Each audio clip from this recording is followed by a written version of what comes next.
بسم اللہ الرحمن الرحیم۔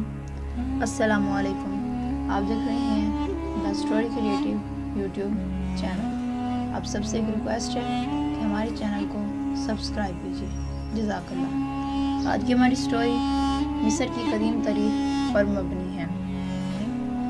مصر جیسے قدیم دور میں کیمیت کہا جاتا تھا، دنیا کی قدیم ترین تہذیبوں میں سے ایک ہے۔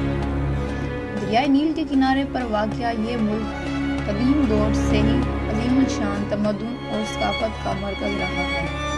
مصر کی تاریخ کو سمجھنے کے لیے ہمیں قدیم دور کے مختلف ادوار کا جائزہ لینا ہوگا۔ قدیم مصر کی تاریخ کا آغاز تقریباً 3100 قبل مسیح میں ہوا، جب مصر کے پہلے فرعون نرما نے مصر کو یکجا کیا۔ اسی دوران میں مصر کی معاشرت، معیشت اور ثقافت تیزی سے ترقی کی۔ فرعون نرما نے ملک کے مختلف حصوں کو ایک وحدت میں تبدیل کیا اور مصر کو ایک مضبوط ریاست بنایا۔ قدیم مصر کی تاریخ میں سب سے معروف اور شاندار دور وہ ہے جسے پرانی بادشاہی کہا جاتا ہے۔ اسی دور میں فرعونوں نے عظیم الشان اہرام تعمیر کیے جو آج بھی دنیا کے عجائبات میں شمار ہوتے ہیں۔ جیسا کہ عظیم اہرام جو فرعون خوفو کے دور میں تعمیر ہوئے، دنیا کے 7 عجائبات میں سے ایک ہے۔ پرانی بادشاہی کے بعد مصر نے کئی صدیوں تک اتار چڑھاؤ دیکھے، جس میں درمیانی بادشاہی کا دور بھی شامل ہے۔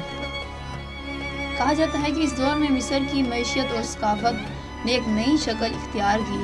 اسی دوران مصر کے فرعونوں نے دریائے نیل کی وادی میں زراعت کو فروغ دیا اور ملک میں خوشحالی لائی۔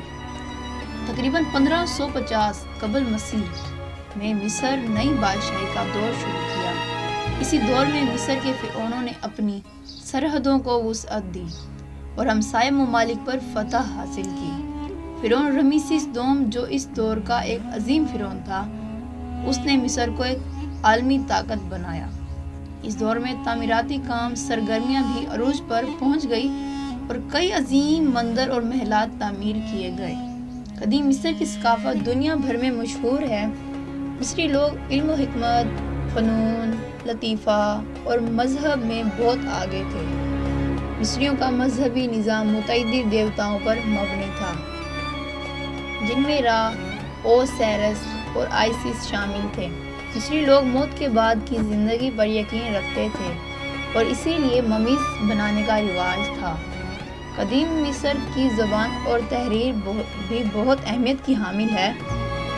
مصریوں نے ہائروگلیفس کے نام سے ایک تحریری نظام ایجاد کیا جو تصویری علامات پر مبنی تھا۔ اس تحریری نظام کو پتھروں، دیواروں اور پیپائرس پر کندہ کیا جاتا تھا۔ روسیٹا پتھر کی دریافت نے ہائروگلیفس کی تحریر کو سمجھنے میں مدد دی۔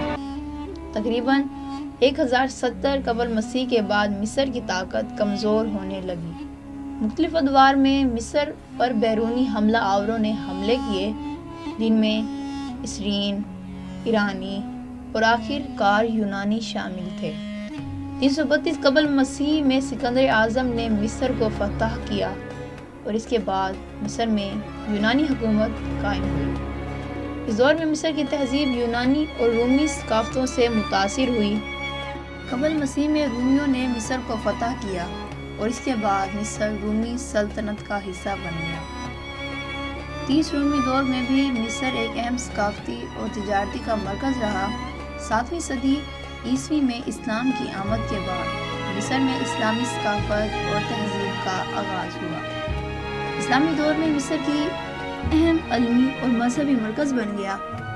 قدیم مصر کی تاریخ میں ہمیں انسانیت کی ابتدائی ترقی اور عظیم تہذیبوں کی داستانیں سناتی ہیں۔ مصر کی علمی اور ثقافتی وراثت آج بھی دنیا کے مختلف شعبوں میں دکھائی جا سکتی ہے۔ اہرام مصر، عظیم مندر اور قدیم مصری تحریریں ہماری تاریخ کا ایک اہم حصہ ہیں۔ مصر کی قدیم تاریخ اور ایک دلچسپ حیرت انگیز داستان ہے جو ہمیں انسانیت کی عظمت اور ترقی کی چمک دکھاتی ہے۔ دریائے نیل کے کنارے آباد یہ عظیم تہذیب آج بھی ہماری یادوں میں زندہ ہے اور ہمیں مستقبل کی راہوں میں روشنی دکھاتی ہے۔ اگر آپ کو ہماری ویڈیو اچھی لگے تو ہمارے چینل کو سبسکرائب کیجیے۔ ملیں گے نیکسٹ ویڈیو میں، اپنا خیال رکھیے، اللہ حافظ۔